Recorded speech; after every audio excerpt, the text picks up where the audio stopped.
Shalom Bapak Ibu, Saudara yang kekasih. Sidang jemaat baik yang ada di gereja maupun yang ada di rumah, karena memang kita masih stay at home, masih bekerja di rumah, ibadah di rumah, tinggal di rumah. Kiranya kasih karunia dan damai sejahtera Allah ada di tengah-tengah ibadah kita pada hari Minggu ini. Saya mengucapkan terima kasih kepada Bapak Pendeta Kawit Widayanto sebagai Gembala Jemaat GBI Pasar Baru atau GBI Bethesda, dan seluruh staf gembala juga yang hadir atau yang ada di rumah. Juga secara khusus buat Pak Daniel yang sudah memberikan saya kesempatan untuk menyampaikan pesan Tuhan khusus di hari Minggu ini, bertepatan kalau tidak salah kemarin adalah hari ulang tahun GBI Pasar Baru yang ke-49. Jadi saya merasa ini kehormatan khusus buat saya menyampaikan firman Allah dalam rangka merayakan atau memperingati hari ulang tahun GBI Pasar Baru yang ke-49. Ya, saya mendapat tema yang cukup sulit, tetapi sebetulnya tema ini mungkin juga sudah banyak dibahas oleh hamba Tuhan yang lain, yaitu tentang bertumbuh dalam iman untuk seluruh jemaat GBI Pasar Baru. Entah bagaimana, kenapa gembala dan stafnya menetapkan tema ini. Apakah ini memang momentum memasuki tahun keemasan di tahun depan, ulang tahun yang ke-50, supaya jemaat harus sesuai dengan usia gereja yang 50 tahun depan, semuanya ada dalam pertumbuhan iman yang sehat. Nah, menurut saya tema firman Tuhan ini sangat cocok di tengah situasi pandemi yang melanda Indonesia dan seluruh dunia. Kalau tidak salah ada 210 negara yang terkena wabah virus Corona 19 ini. Kita mempraktekkan bahwa kita adalah anak-anak Tuhan, kita adalah hamba Tuhan, yang sesungguhnya lewat peristiwa ini justru kita bertumbuh dalam iman. Karena Tuhan tidak mengizinkan segala sesuatu berlalu begitu saja, tapi bagaimana dikatakan dalam Roma 8 ayat 28, segala sesuatu yang Tuhan izinkan terjadi akan mendatangkan kebaikan bagi setiap kita yang mengasihi Tuhan dan yang selalu rindu juga akan perkenanannya, yang rindu kemuliaan Tuhan dinyatakan. Jadi saya berterima kasih sekali lagi. Saya mengingatkan saja bahwa tahun ini adalah momentum buat seluruh hamba Tuhan dan jemaat GBI Pasar Baru, karena saudara sekalian menuju tahun keemasan. Tahun depan adalah ulang tahun yang ke-50. Jadi penting supaya bisa mencapai apa sih visi GBI Pasar Baru. Ya, tentunya saudara semua jemaat sudah tahu. Ayo di tahun ini jadikan kegerakan, jadikan kebangunan rohani untuk mencapai tahun keemasan, tahun ke-50 GBI Pasar Baru. Ya, tadi saya katakan tema bertumbuh dalam iman mungkin sering dibahas oleh hamba Tuhan, tetapi saat ini saya ingin bertanya dan ingin supaya kita merefleksikan pengirian kita kepada Tuhan. Apakah sesungguhnya saudara semua, baik hamba Tuhan dan para pelayan dan jemaat, bertumbuh dalam iman, bertumbuh dalam iman yang sehat? Ya, jadi kalau saya membayangkan usia 49 tahun ini, saya seringkali membayangkan pohon jati. Karena pohon jati itu setiap 1 tahun diameternya, kalau pohon itu sehat, bertambah 1 cm. Jadi seyogyanya jemaat GBI Pasar Baru ini sudah seperti pohon jati yang punya diameter 49 cm. Jadi pohon yang kuat, yang teguh.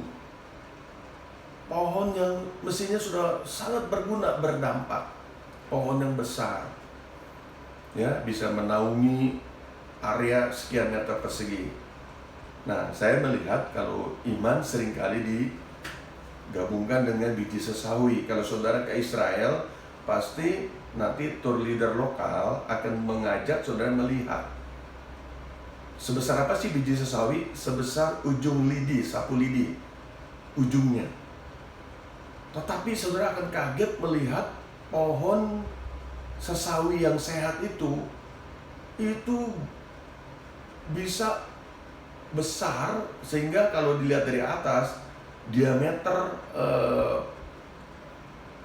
daun dari pohon itu kalau dari atas mungkin bisa mencapai ada yang 10 meter lebih begitu. Jadi saudara bisa melihat rimbunnya pohon itu, padahal tadinya pohon itu berasal dari biji yang sangat kecil. Nah, Tuhan berbicara kalau kita punya iman sebesar biji sesawi saja, kita bisa memindahkan gunung, tentunya gunung apa saja. Jadi betapa kekuatan iman itu luar biasa. Nah, biji sesawi yang ditanam dan bertumbuh itu bisa menjadi besar. Alkitab berbicara sehingga pohon itu menjadi besar dan banyak burung-burung membuat sarang. Nanti sudah diperlihatkan bagaimana ada banyak sarang-sarang burung di pohon sesawi yang bijinya sangat kecil tersebut. Nah, menurut saya demikianlah mestinya kita yang sudah gereja yang sudah berusia 49 tahun mestinya sudah berdampak bagi kota, bahkan bagi bangsa. Jadi jangan kita hanya memikirkan diri sendiri, hanya keluarga kita sendiri. Menurut saya kita imannya terlalu kecil.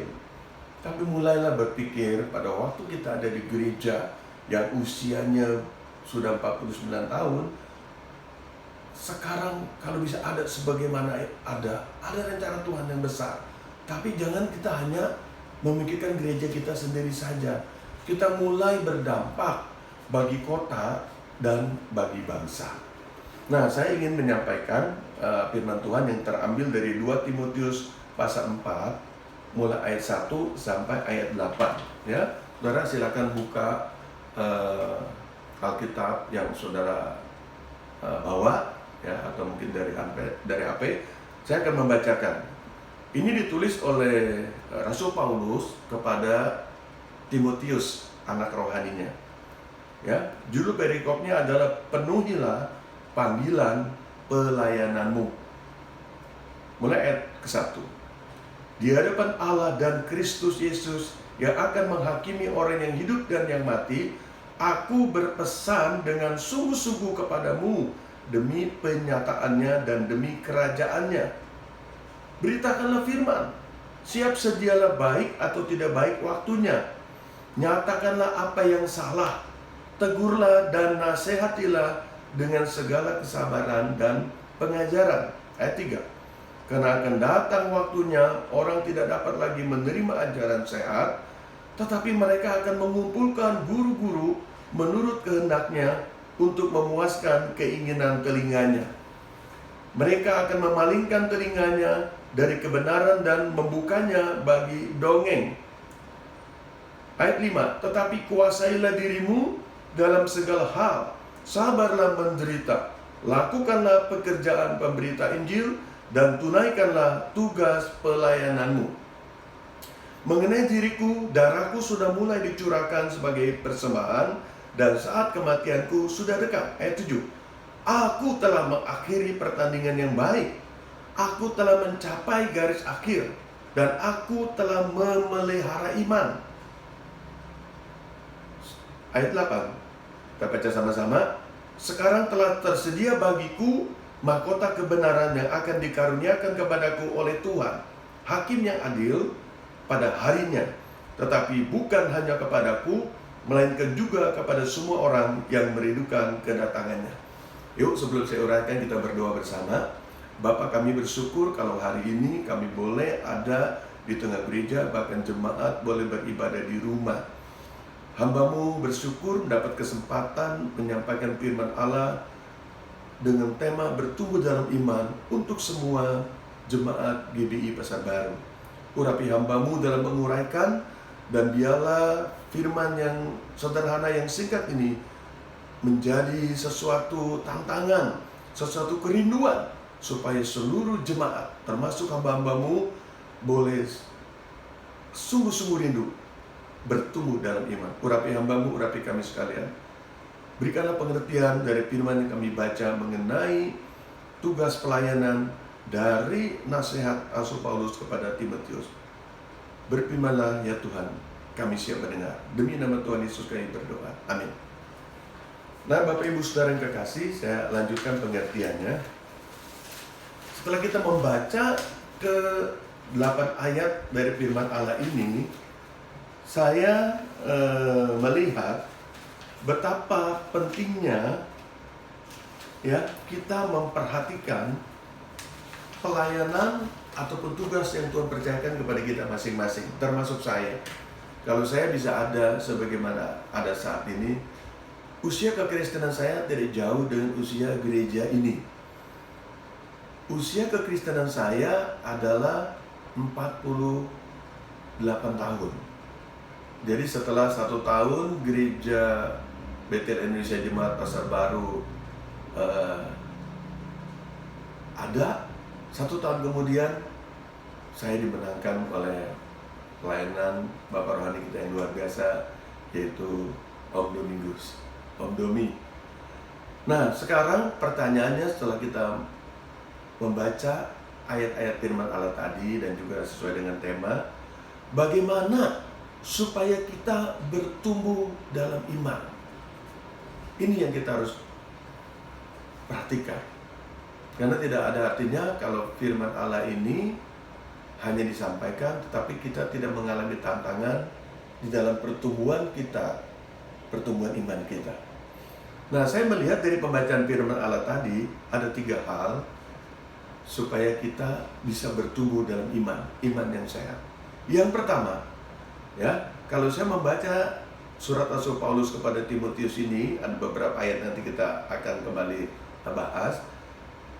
Ternyata Rasul Paulus meminta supaya Timotius mempunyai iman yang teguh, yang kuat, yang tidak tergoncangkan, seperti yang Rasul Paulus saksikan kepada dia. Yang pertama, harus meningkat pelayanannya. Jadi nasihat firman ini datang kepada kita, ya, supaya kita belajar juga seperti Timotius belajar kepada Rasul Paulus, di mana dia diminta harus meningkat pelayanannya. Nah, kalau kita melihat ayat 2 dan 3, Rasul Paulus meminta kepada Timotius supaya memberitakan firman selagi ada kesempatan. Jadi saudara, jangan kita hanya mikirkan diri sendiri. Apalagi di tengah-tengah keadaan yang seperti ini, mari saatnya kita juga bersaksi kepada orang di sekitar kita, sehingga kelihatan bedanya orang yang beriman dengan orang yang belum mengenal Tuhan Yesus. Kita harus tunjukkan bedanya. Kita tidak dikuasai oleh kekhawatiran, ketakutan, tapi Tuhan memberikan kita kekuatan dalam berpikir, dalam mengambil keputusan. Bahkan diberikan juga kasih, belas kasihan, bahkan hidup yang tertib. Itu Rasul Paulus katakan, ya. Nah, Bapak Ibu Saudara, dan kemudian di ayat yang kelima juga pesan Tuhan kepada Timotius, tunaikan tugas pelayananmu, walaupun dalam hal itu engkau harus menderita. Jadi pelayanan kita ini harus meningkat, baru iman kita bertumbuh. Roma 10 ayat 17 mengatakan, iman timbul dari pendengaran, dan pendengaran oleh firman Kristus. Kapan kita bisa mendengar firman Kristus? Roh Kudus bicara, justru saya mengalami pada saat kita melayani. Pelayanan kita meningkat, ada banyak hal yang Tuhan tunjukkan juga, di mana kita mengalami tantangan yang baru. Karena kita setia terus dituntun oleh Roh Kudus dalam pelayanan, maka secara tidak langsung iman kita bertumbuh dan meningkat. Saudara bisa bayangkan ya, saya 48 tahun pelayanan. Mulai dari hidup baru, dari mulai guru sekolah minggu, kemudian saya menjadi ketua kaum muda selama 18 tahun, kemudian saya menjadi ketua pujian dan musik, kemudian saya banyak kali menjadi ketua panitia dalam kegiatan di GBI Pasar Baru, kemudian saya menjadi staf gembala, dilantik menjadi PDP, PDM. Terakhir, Bapak Gembala mengusulkan saya jadi pendeta. Tadi saya tidak mau, karena menurut saya PDM saja cukup. Ternyata Tuhan mau supaya pelayanan saya meningkat. Karena saya jadi pendeta, saya bisa jadi gembala yang mandiri. Tidak usah lagi ada gembala pembina. Berjejaring ya boleh.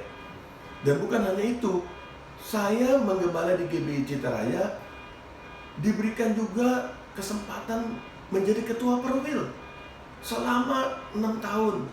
Kemudian menjadi ketua BPD selama 5 tahun. Dan sekarang dapat kembali menjabat untuk periode kedua selama 4 tahun. Jadi saya melihat kalau bertumbuh dalam iman, saya mengalami bagaimana Tuhan mengangkat saya sedikit demi sedikit. Di pekerjaan pun begitu. Saya mulai dari supervisor, akhirnya menjadi direksi. Semua ada peningkatannya. Ya, jadi Bapak Ibu Saudara, kalau engkau ingin bertumbuh dalam iman yang sehat, tingkatkan pelayanan apa saja. Jangan merasa cukup sebagai satu bidang pelayanan. Kalau Tuhan mau tingkatkan, meningkatlah. Ya, nggak usah tiru-tiru saya, tetapi ini contoh. Yang kedua, kalau engkau ingin bertumbuh dalam iman, engkau harus memiliki visi dalam kehidupan ini. Amsal 29 ayat 18 berbicara, bila tidak ada wahyu, menjadi liarlah rakyat. Berbahagialah orang yang berpegang pada hukum. Saya bersyukur, Rasul Paulus dulunya Saulus. Tetapi karena Tuhan punya rencana besar, dia diberi visi besar. Pada waktu dia bertobat, bertemu langsung dengan Tuhan Yesus, ya di jalan yang menuju ke daerah apa tuh? Ya, di tengah perjalanan dia melihat terang yang besar, itu Tuhan Yesus yang dia aniaya. Dan Tuhan Yesus memberi visi kepada dia, aku akan menjadikan engkau berkat bagi bangsa-bangsa. Itu sama yang seperti ya saya terima. Terlalu kecil kalau kau hanya memikirkan keturunan Yakub. Tapi aku akan jadikan kau terang bagi bangsa-bangsa supaya keselamatan sampai ke ujung bumi. Ini kembali diberikan visi ini kepada Rasul Paulus. Makanya Rasul Paulus terlalu yakin bahwa dialah salah satu yang dipakai oleh Tuhan supaya keselamatan sampai kepada bangsa-bangsa, termasuk bangsa Indonesia. Katakan amin.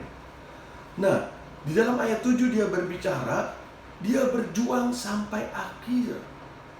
Aku telah mencapai garis akhir. Jadi Rasul Paulus boleh menjadi saksi bagi kita semua. Dia berjuang, imannya semakin hari semakin kuat, manusia rohaninya semakin sempurna. Dia tidak takut dengan kematian, karena dia yakin Allah yang menuntun dia selama puluhan tahun. Dia melayani bukan hanya di Israel, tapi kepada bangsa-bangsa di Asia dan Eropa. Dia bisa menyaksikan bagaimana imannya semakin kuat. Tuhan tidak pernah meninggalkan dia sedikit pun. Dalam penderitaan, dalam tantangan, Tuhan dekat dengan dia. Dan dia katakan di ayat terakhirnya itu, aku telah memelihara iman. Artinya apa? Imannya tetap bertumbuh, ya, tidak stuck. Kenapa banyak orang terakhir di dalam pelayanan itu tidak kelihatan lagi peningkatannya? Ini karena memang imannya gak bertumbuh, sudah merasa cukup. Bahkan saya sangat menyesalkan kalau dari teman-teman kami yang dipergerakan tahun 80-an di daerah Tangerang sekarang menjadi jemaat biasa. Malah beberapa yang dulunya luar biasa sekarang sudah tidak rajin ibadah. Oke, yang terakhir, kenapa? Apa yang harus kita lakukan supaya iman kita terus bertumbuh? Kita harus terus mengingat bahwa Tuhan Yesus akan datang kembali. Ya, Tuhan ingatkan ini di ayat 1, bahwa mengingat kedatangan Tuhan, aku ingatkan ini kepadamu, Timotius. Nah, di dalam Lukas 18 ayat ke-8 juga dikatakan tentang, aku berkata kepadamu, Tuhan akan segera membenarkan mereka. Akan tetapi jika Anak Manusia itu datang, adakah Tuhan mendapati iman di bumi? Jadi Bapak Ibu Saudara, sebagaimana dalam 1 Korintus 13 ayat 13, ada 3 hal yang akan tetap ada dalam setiap orang yang percaya. Yaitu, demikianlah tinggal 3 hal ini, yaitu iman, pengharapan, dan kasih. Dan yang paling besar diantaranya ialah kasih. Jadi iman kita harus tetap ada pada waktu Tuhan Yesus datang kembali. Ini dinasihatkan ya dalam Lukas 18 ayat ke-8. Dan yang terakhir, Rasul Paulus ingatkan karena Tuhan Yesus akan datang segera, akan datang kembali. Diingatkan juga kepada Timotius bahwa Tuhan menyediakan mahkota kebenaran bagi kita. Jadi orang-orang yang menang dalam pertandingan yang akan dapat mahkota kebenaran. Ini akan kita terima kalau kita tetap beriman pada waktu kedatangan Tuhan. Anjuran saya, mari kita bertumbuh dalam iman. Ya, bukan hanya dari dulu sampai hari ini, tapi seterusnya sampai Tuhan memanggil kita kembali ke rumah Bapa di surga pada waktu Dia datang untuk yang kedua kali. Jadi saya ingatkan kembali, bagaimana supaya iman kita bertumbuh. Yang pertama, tingkatkan pelayananmu. Tingkatkan dalam segala hal. Jangan kita kendor, ya. Dan yang kedua, ya, Tuhan ingatkan juga, ya, supaya kita memiliki visi. Apa sih kerinduanmu? Visi keluarga, visi pekerjaanmu, visi pelayanmu apa sih? Ini yang membuat kita bisa bertumbuh. Jangan terlalu kecil, karena kalau kecil kita rasanya tidak perlu mujizat, tidak perlu pertolongan Tuhan. Dan yang ketiga, jangan ingat, iman kita bertumbuh karena Tuhan akan segera datang. Iman ini yang menentukan maka kita nanti menjadi orang-orang pilihan Tuhan, menyambut kedatangan Tuhan untuk yang kedua kali. Itu saja. Kiranya Tuhan memberkati kita. Sekali lagi saya mengucapkan selamat ulang tahun yang ke-49. Tuhan Yesus memberkati dalam segala hal berlimpah-limpah. Amin.